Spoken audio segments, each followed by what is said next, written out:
Hi, everybody. What are you doing? No, I can't get comfortable. Okay, I'm comfortable now. You're going to say hello. Hello. Well, it's Thanksgiving Day here, and we're just getting ready to go off and have Thanksgiving with friends. And we wanted to just say thank you to all of you for humoring us by watching our vlogs. We're very grateful that you're willing to listen to us, share whatever we're sharing, and hopefully in a helpful and lighthearted way. And also thank you, everybody, for all of the warm wishes and thoughts that we received after our dog died last week. That was really comforting to have all of that support. So it really touched our hearts very deeply. So thank you for all of that. And we hope that if you're celebrating, that you had a lovely Thanksgiving Day yesterday too. Yes, there's a lot to be grateful for.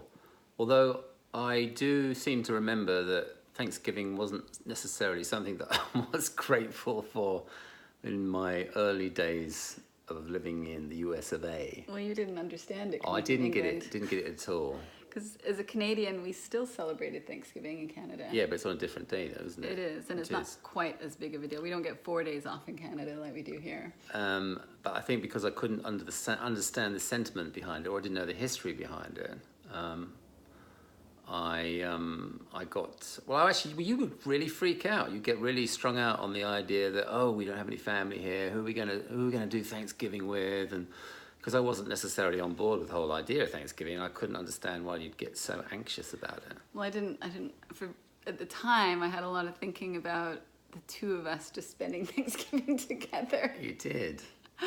And so, as a result of your anxiety, we would often end up spending Thanksgiving in what I would describe as somewhat obscure places.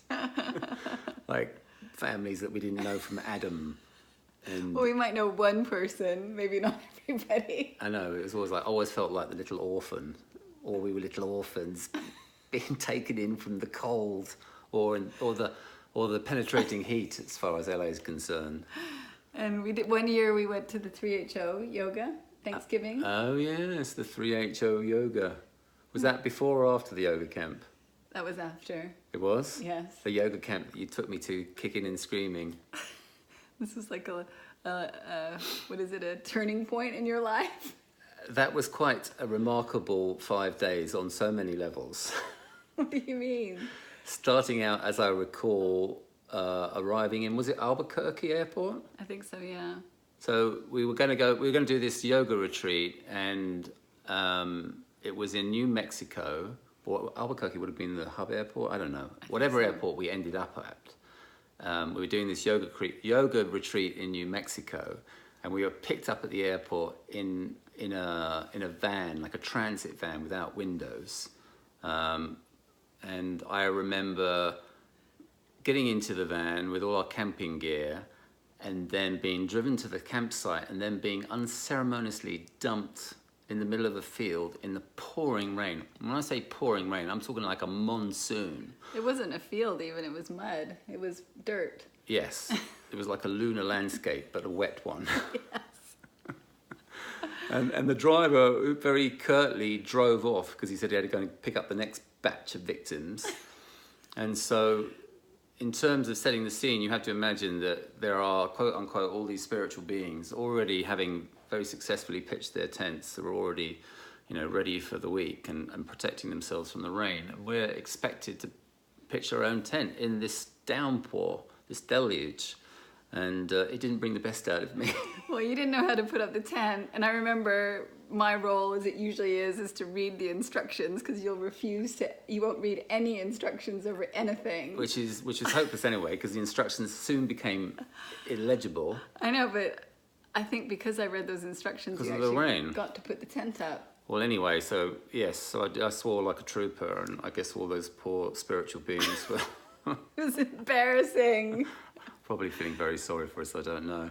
And then it was just, I just don't know, I was not, that didn't kick things off well in terms of getting me into low mood. There was no, I don't know, it wasn't like I was expecting spa treatment for a week, but I was expecting some sort of home comforts, like maybe hot water, maybe a little bit of shelter.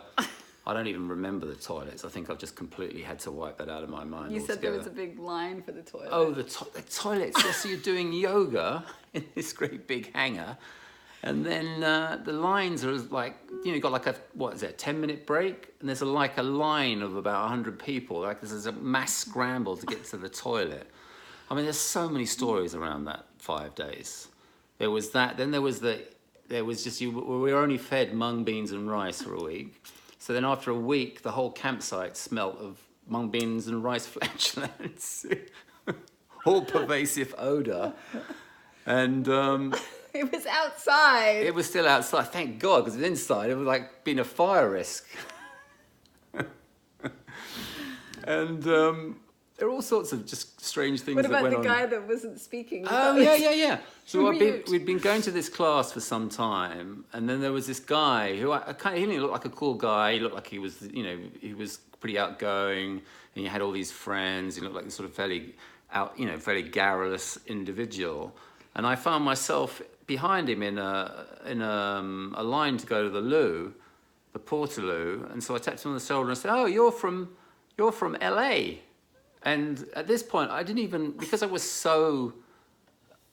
just not familiar with any of those sort of personal growth movements or whatever they do here.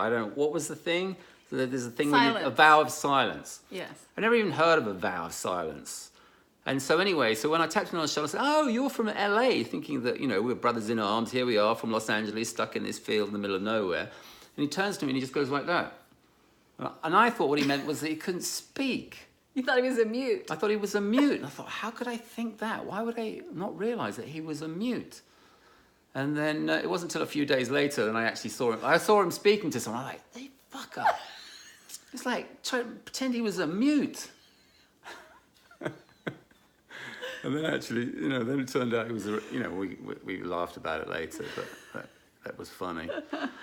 What else? Well, I left you there. I Oh abandoned my you. God, you left me there. You got a modelling job. Rohini got a modelling job and left me down there. Well, I didn't mean to, and they managed to track me down over the shortwave radio because we didn't even have cell phones back then. My God, you had a really good agent. I don't know how they managed to do that. Anyway, there I was, left on my Jack Jones with all these spiritual muffins. But actually, no, I jest because it was a really positive experience in the end. It was really quite amazing. But for the first 2 days, I did not like my environment or my living conditions or anything about it.